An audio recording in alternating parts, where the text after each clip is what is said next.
Won't you take me back to Tennessee? The award-winning Tennessee Wildcast is on the air with the latest info about hunting, fishing, boating, wildlife watching, and all things outdoors. This episode is brought to you by GSM Outdoors, whose vision is to preserve the sportsman's legacy, fuel innovation, and enable the next generation of outdoor enthusiasts. Think outside. That's where you'll find us. Now, make welcome your host, Jason Harmon. Hello, everybody, and welcome to this edition of Tennessee Wildcast. We're glad you're tuning in. Thanks for watching. Thanks for listening. We got an awesome show lined up for you today, and we are on location at Warriors Path State Park. And this is a great spot to be. I got Mr. Matt Cameron helping me co-host. He's our public information officer here in Region 4, and just thankful to be in your area, Matt. I'm telling you, the sun's shining, the birds are singing, and hopefully the fish will be biting here pretty soon. Well, that's what I'm hoping. This show is all about fishing, hunting, getting outside, passing on the tradition of hunting and fishing to those you love and those friends you make in life. And we got Mr. Jim Shupe with us today, and he's going to tell us all about that. Jim, thanks for being here today. Well, it's a real honor to be here, and I love the outdoors, and I'm very passionate about the outdoors. Well, we're going to hear all about that today. I had the opportunity to spend the evening with you yesterday at your home, and I got to see your trophy room and hear stories, and, man, it was a great experience, and thank you for hosting us there, and thank you for sharing all that with us. I can't wait to hear more about some of these stories today on the show so you guys out there listening and watching can experience it.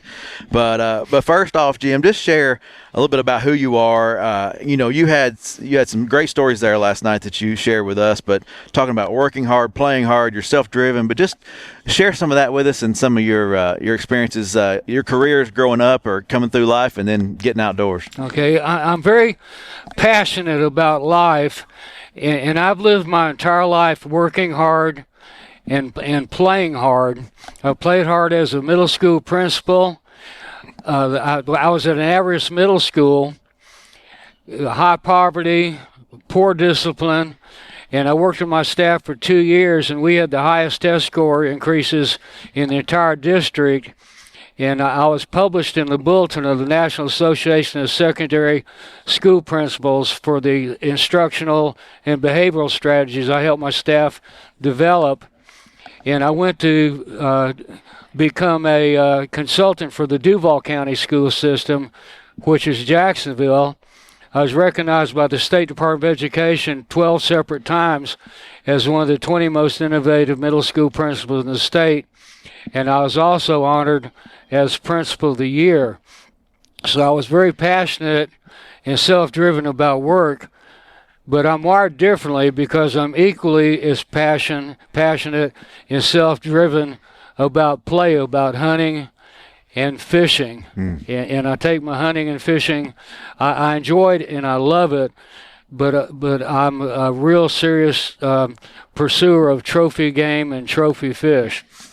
And you can definitely see that when you visit his home. I guess, number one, did you grow up hunting and fishing, and is that kind of how you got your start into the outdoors, or did you learn that on your own? Well, my father was killed when I was in the 8th grade in the Navy, but I grew up fishing, and as a young man, I was very addicted to bass fishing, and I was into numbers.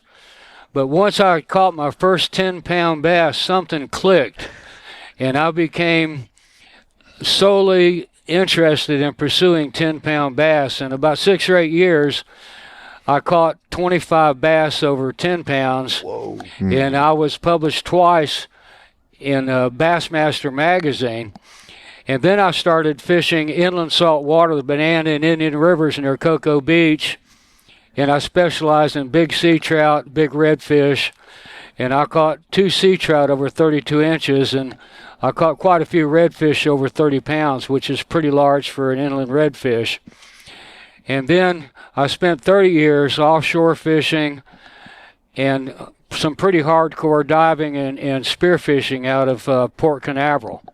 And I did fishing clinics for the Florida Sportsman magazine on offshore fishing. So you've played a big impact on Florida fishing and diving and outdoor experiences there. I feel like it. That's amazing. Like looking at his wall, like I'm getting a mixture of like Teddy Roosevelt, Steve Ranella, and Jacques Cousteau, man. If you could combine all them into one, it's this cat right here. He's done it. It's amazing, all the experiences he's had. I've had a blessed life, but I also challenge life and all it has to offer. And that's very important in the outdoors, as more people need to take advantage of the outdoor and challenge themselves in the outdoors. So let's dive into some of the hunting experiences that you've had growing up and throughout your life, and just some that I got to experience or see. It was Africa, Alaska, New Zealand, South Carolina is where you normally do your deer hunting here locally. You hunt in South Carolina across the border there. But just give us some of those experiences. What was one of the most memorable that stood out to you? Some of those hunts. I enjoy hunting dangerous game because dangerous game to me is fair, and if you don't do your job right, the issue can turn at the drop of a hat. So I enjoyed tracking lions, hunting Cape buffalo, hunting brown bear, hunting grizzly bear, and just being in the presence of dangerous animals is a real rush. But you need to do your job correctly and safely. So dangerous game was my real challenge and real thrill, because it's the ultimate sport to me. Yeah. Out of all those you just listed, what do you consider the most dangerous animal that you've hunted? Well, probably tracking a lion on foot, because 3 weeks after my hunt, a guy got mauled by a lion. Lions can do 100 yards in 5 seconds. You get one shot, and the second shot, they're on you. So it could turn real bad in a hurry. Wow. That's crazy. I don't know if I can imagine being on a hunt like that. I'm afraid I'd seize up. Yeah. The lion charging me. Yeah. I'd be the casual. I'd be the statistic. Well, in Africa, they call it the dicky bird syndrome, because if there's a group of people together and one starts to run, they all run. And that just triggers the predatory instinct. So that's the worst thing you can do, because you look more like prey when you run. I know we got a lot to navigate, but you said something about a Cape buffalo was a dangerous animal as well. Yeah, the Cape buffalo are very dangerous, because if you wound one, they wait on their back trail, and they wait for you to come looking for them, and they will not charge until they know that they can get you. So that's what makes them so dangerous. They're very aggressive. Wow. I'll stick with whitetails, I guess. Yeah. Yeah. Well, let's jump to that. Speaking of whitetails, you do a lot of hunting in South Carolina. You have some property there and you're in the record books over there, right? Yeah, I've put 2 8-points in the record book. It's hard to get an 8-point because they've got fewer tines, but I've had lease in South Carolina for almost 40 years, and South Carolina's like a sanctuary to me. It's fishing in a tree stand. I just love being in the outdoors. I love being there. I love to be with the wildlife, and it's not just about the taking of a buck. It's about the whole experience of being there and being in the outdoors. Yeah. Yeah, that's awesome. So our Tennessee Wildlife magazine featured Jim in an article, The Tanks of Boone Lake is what we titled it. And that was a great article, and I appreciate your contribution to the magazine. If you don't subscribe, go subscribe. Go outdoorstennessee.com, subscribe to our magazine. You get 4 issues a year. One of those will be the calendar issue. So it's a great magazine, and it's something worth investing in. But Mr. Jim here, he had an article in there, The Tanks of Boone Lake, and I thought we'd talk a little bit about that today, dive into that. Now, we're in a kayak chasing these giant striper, right? That's all right. And I fished offshore, and I fished many years in a boat, but kayaking to me is almost like a metaphysical experience, because I feel like I'm one with nature. I'm floating like a leaf on the water. The deer, everything's undisturbed, and I really feel a lot closer to nature, and I listen and observe to what nature has to reveal on me in any particular day. And I'm challenged by catching stripers over 30 pounds. And stripers over 30 pounds are a challenge because, number one, they're probably about 5% of the overall population. And you have to be willing to get skunked 3, 4, 5, 6 days in a row paddling a kayak 6 hours. But just being in the kayak, being in nature, getting good exercise is reward enough for me. And when I finally do catch a big striper, that's just icing on the cake. But in 3 years, I've caught over 20 stripers over 30 pounds, and I've caught 151-pound striper because I just enjoy the challenge of catching these huge monstrous fish out of a kayak, pulling 4 planer boards by myself. I enjoy the peace, I enjoy the solitude, and I enjoy the tranquility of being on Boone Lake. And you've got to enjoy the ride too, because once you hook one, you're in for a ride, right? Yeah, these stripers will definitely pull you around, and it's a strange sensation at first having your kayak being pulled around by an unseen source. It's the ultimate engine there. Yeah, that's cool. I think that would be an amazing trip to see that happen and take part in that. That's very cool. The majority of striper fishermen follow bait, and they're after schoolie stripers, which get up to 20 pounds. I fish contours, and I fish for big solitary fish that don't want to expend all this effort and energy.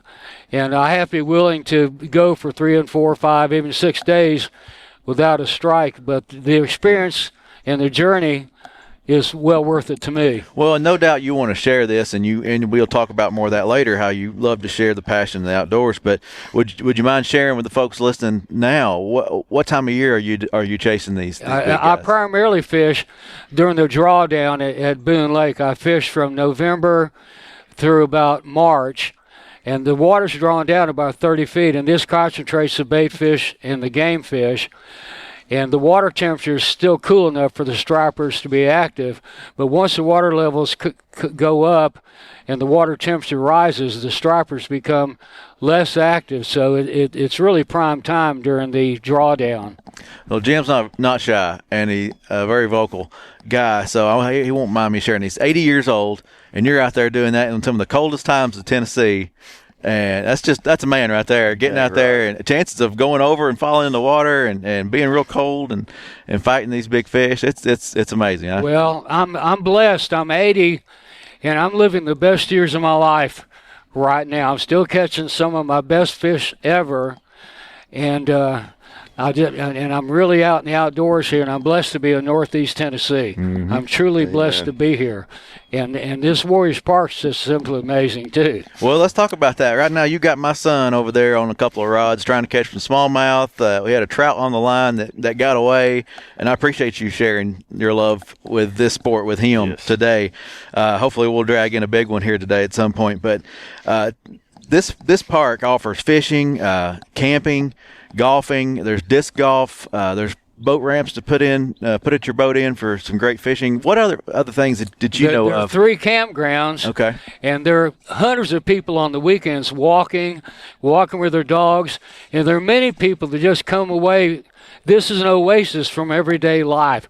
So they can just come here, chill out, eat lunch, or just sit in their car and enjoy the solitude of nature. It's an amazing facility here. Yeah, 800 acres. Is that what you said? Over 800 acres. Yeah. You have a golf course, 3 camping grounds. It's just an amazing facility behind us back here. Yep. It's got it all. I'm going to have to come back here and camp sometime and experience the life here for a few days. It's really cool, and that's where you bring. This is where you bring a lot of your friends, those that you introduced to the sport of fishing. You're not afraid to share what you know and what you love with others, and that's awesome. That's what we're all about with the agency. We're trying to get people out there. We're trying to recruit, retain, reactivate people, those who have been in it that gotten away, get them back into it or introduce it to them. So share a little bit about some of your past experiences here recently with friends and loved ones that you're trying to get out there and share the love. Well, I've had a blessed life, and I've had older friends who are in their late 80s. Their wives have passed away of 66 years. All their male companions have passed away, and some of them have some very serious health issues. And I've been felt led to take these people out in the outdoors for some wonderful experiences. My good buddy George lost his wife of 66 years, and he's never caught a smallmouth bass. And I was honored to be able to take George to this very spot where he caught some really beautiful smallmouth bass, and I've taken George hunting for 2 consecutive years, and he's been able to harvest some really nice bucks. I've got another friend, Dr. Jack Williams, retired orthopedic surgeon, and all of his male companions have passed away, and I've been able to take Jack hunting 2 years. I put him on his biggest brown trout, and it's just a real pleasure spending time with these older sportsmen. I had another really dear friend, Al, who had AFib and some serious breathing issues and prostate cancer, and he had breathing issues, but he was able to make it out here one day, and he caught 4 smallmouths between 3 and 4 pounds and had the trip of his life. And he's since passed away, but I was blessed to have been in his life and to have shared that experience with him. And I'm mentoring younger people. I have one guy, Josh, who's a really all-star baseball player. He's really getting into fishing, and I put him on his biggest smallmouth, and I'm getting him excited about earning trophy angler award certificates and pursuing trophy fish. And my stepdaughter, I've taken her fishing and have her catch smallmouth bass and really get excited about fishing. So it's a real honor and a pleasure for me to play it forward, and I get just as much enjoyment, if not more, than seeing them catch their fish of a lifetime than having me catch it, because I've caught hundreds and thousands of fish. So it's a lot more meaningful to me at this stage of my life to pass it on and share it with others. Yeah. That's awesome. And I think, did you mention that Emily was excited about deer hunting this next season? Yeah, Emily's going to go deer hunting. It's my stepdaughter. And the thing I like about her, most people, I can cast and hook the fish and pass them the rod. She wouldn't have any of that. She wanted to cast her own rod, do everything by herself, and catch the fish by herself. Yeah. And she's excited about going hunting in South Carolina with me next year. So that's awesome. Getting more lady participants in the outdoors is really important. Yeah. Matt, we need to get him on some deer in Tennessee. No kidding. Yeah, keep him here. I saw a couple pictures just talking about hunting deer of some monster, non-typical whitetails on your wall. Where did those deer come from? Okay, they came from Pennsylvania and Wisconsin, and a lot of people like real clean, typical deer, but I've got no problem with gnarly, You do not. non-typical. How many inches are those? Well, there's some over 300 and 65 points. So I've had a blessed life as a hunter and a fisherman, but I'm even blessed more to pass it on and share it with others. Yeah. Well, a couple other questions here that we've got. Matt wanted to find out more about the outdoor pursuits that you want to try that you still haven't done yet. Well, if I had my life to live over, I'd have hunted a leopard, and I would have hunted more dangerous game. I got into red stags and big whitetails and things like that, but I wish I'd have hunted more dangerous game in Africa. But I was blessed to do brown bear hunts, grizzly bear hunts in Alaska, so I was blessed to have done that. But Africa gets in your blood. Mm-hmm. And as you say, it's not as expensive as one would think to go down there. No, plains game in Namibia is a real deal compared to some of the North American hunts. Wow, that's awesome. Well, I want to jump back a little bit with fishing, and another trophy that you have hanging on your wall are the tarp certificates from Tennessee. So share your love about that program and some of the successes you've had in the tarp program here in Tennessee. Well, to me, the Tennessee Angler Recognition Program is amazing, and they have minimum lengths for game fish and non-game fish. For example, the minimum length for a striped bass is 40 inches, which is approaching a 30-pound fish. But the certificates are first class, and they're very suitable for framing. And then you can work your way up to a Master Angler 1, which is 5 trophy fish. Master Angler 2 is 5 different trophy fish. But then you can keep working your way up into non-game trophy fish and get different levels of Master Angler. So it's an amazing program. And you only you have to fill out a certificate and issue a $5 check But these certificates alone are worth way more than $5. They're very professionally done and very suitable, but they're also motivational because this motivates many people in the fishing community to achieve and earn TARP certificates. It's very rewarding for people. Yeah. And it's very rewarding for me. Well, on the lines of fishing, and we touched on the magazine. Another article that you wrote for us was the Burley Browns of what lake was that in? Boone Lake. Boone too. Lake. That's Boone Lake. Yeah, the Burley Browns of Boone Lake. So share with folks a little bit about your chase for those brown trout. Okay. Well, while I'm striper fishing, I'll catch big brown trout, big smallmouths, but Boone Lake is full of huge brown trout. And they're on the surface like largemouth bass schooling, and many people mistake these giant brown trout for bass when in actuality they're brown trout. And it's a great sport to use light spinning tackle and a Rapallo shadow wrap and go after these huge brown trout. The brown trout start at 26 inches, and if you caught a 26-inch brown trout in a stream, it would be a monster. But in Boone Lake, that's on the small size. Most of the brown trout are over 30 inches, and they're very aggressive, very vicious, and a wonderful game fish.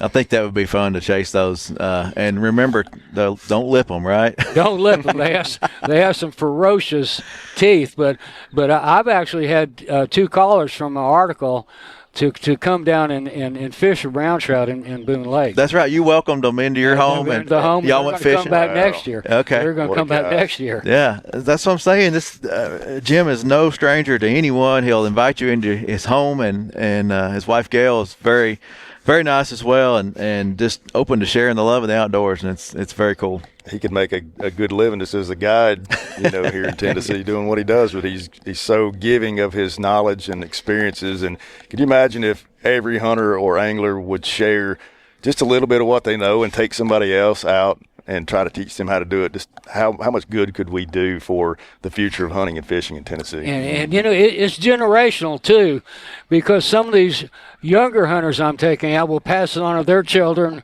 and grandchildren, and some of the older hunters will pass it on to their grandchildren and great grandchildren. So it's very important to keep the hunting and fishing community alive and well in Tennessee. Yeah, definitely. Well, we've got a few more minutes here, and something I didn't have on my list, but I know you have a passion for is collecting cool artifacts and petrified woods and just art. You love art. Share with the folks some of the things that you love to collect and search for when you're outdoors. I like to travel out west, and I like to rock hound. And when you rock hound, you've got to get to where a horse or a four-wheeler can't go. And I like looking for a petrified wood, and it gives you a great deal of satisfaction in pushing yourself physically in finding things that other people haven't found.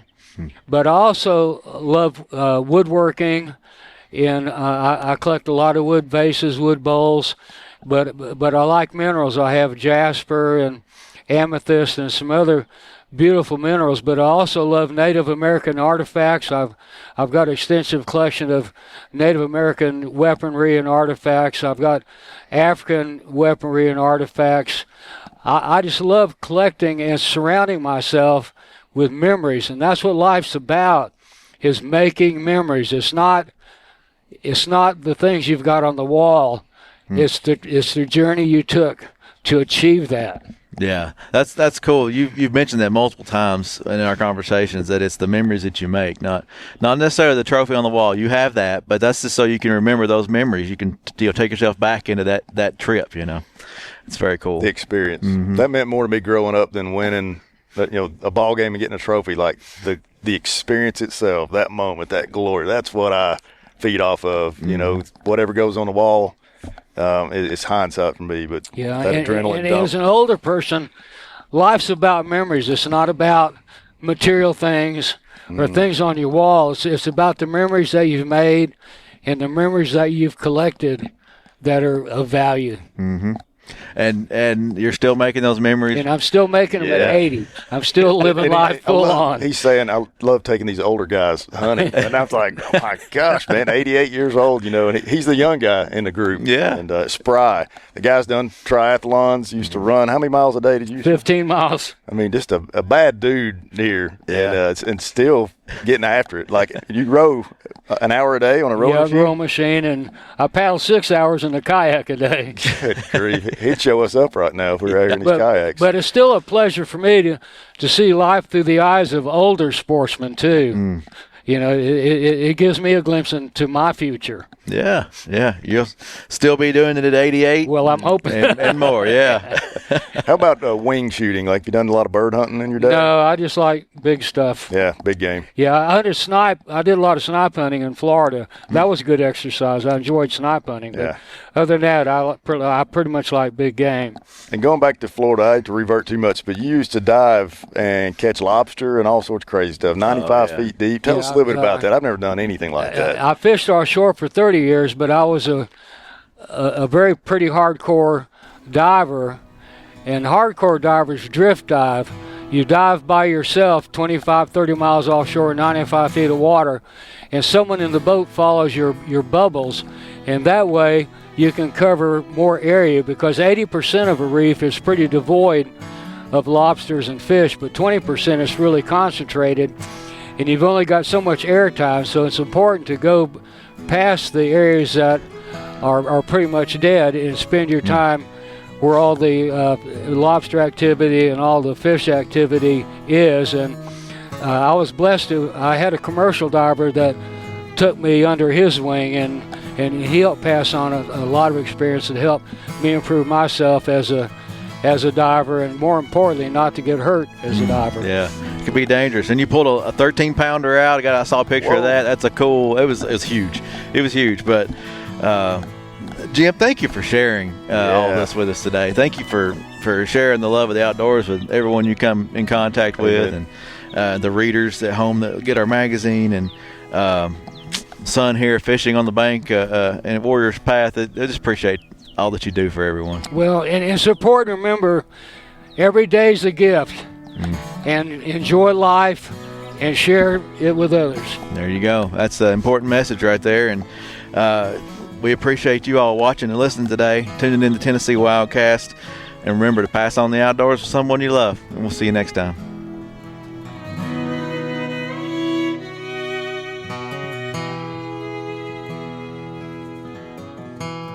Stay connected with TWRA by visiting our website at tnwildlife.org. And follow us on Facebook, X, and Instagram. You can invest in Tennessee's wildlife future by purchasing a license at GoOutdoorsTennessee.com. That's GoOutdoorsTennessee.com.